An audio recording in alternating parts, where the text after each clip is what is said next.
All right, so Eddie Hearn has done an interview. I think this is with the Sun newspaper, but Boxing Scene are also reporting it, responding to the whole Kell Brook situation.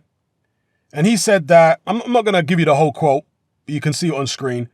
He said that Brook and Brook's inner circle were trying to get BT, ITV, Channel 5 and DAZN to pick up the Crawford fight. They tried everyone and got turned down, according to Eddie Hearn. And then they came to him asking for money. Well, no, they came to him asking if he would put the fight on Sky. Not asking for money. Like, yo, Eddie, give us some money for no reason. That's not what they did, Eddie. They came to you saying, would you be interested in putting the fight on Sky? That's what they did. Eddie Hearn says that he was so disheartened when they questioned his loyalty. And he says that he was going to rise above it, you know, the situation, and he wasn't going to take it too much to heart, and he was going to be the bigger man. But when Kell Brook went public, that's when Eddie Hearn felt like he had to respond, because people were getting at him on Twitter saying, it's terrible what you've done to Kell Brook. So as I said in the previous video, maybe if Kell Brook hadn't gone public, Eddie Hearn wouldn't have started acting quite so spiteful. Maybe they could have worked together in the future, or maybe the prospect of them working together in the future, the possibility would have been more likely if Brook hadn't gone public with the situation. But because he went public, that probably did exacerbate it and make Eddie Hearn more angry and more spiteful. So we'll see what happens there. But I don't like the way that Eddie Hearn is trying to use the situation with Dominic Ingle to bash Kell Brook with. I think that's pretty low, because Dominic Ingle hasn't come out and said he's got any issue with Kell Brook. Because, you know, Eddie Hearn is making out as though Kell Brook has split with Dominic Ingle for this fight because he wants extra money. All right, but Dominic Ingle hasn't indicated anything like that. Dominic Ingle said it's not about money, it's about logistics. It's about the fact that he's got fighters in the UK that he trains, and he can't afford to go to Fuerteventura or America and get caught out by way of quarantine or restrictions. He can't afford to do that. He's got other commitments. And that's fair enough. And he said that him and Brook not working together for this fight is amicable. There's no beef there.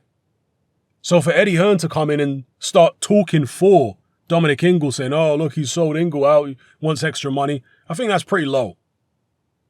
And very tellingly, look at what Eddie Hearn says at the end of this quote.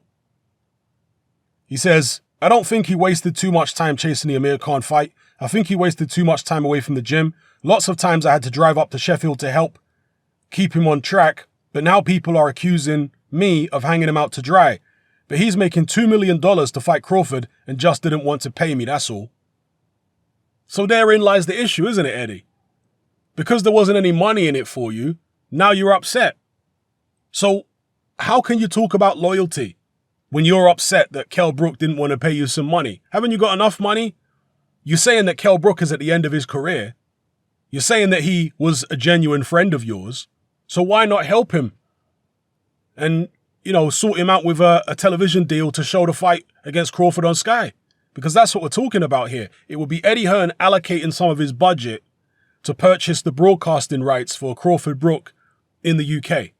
It's not like he's handing Brook, you know, money with getting nothing back for it. So, and obviously Brook did that after trying to shop the fight to a bunch of other networks and then finally coming back to Sky. I guess because Sky wanted the biggest cut, or Eddie Hearn wants the biggest cut out of the situation. I don't know. But again, if it's about genuine friendship and you think that Brook is at the end of his career anyway, then why not help him out to get a Sky deal if you're really that loyal? Because he talks about all these times he went up to Sheffield as if he did it out of the goodness of his own heart.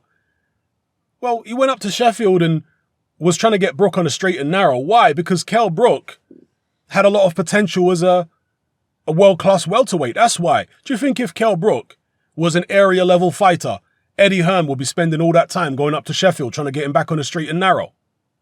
Come on.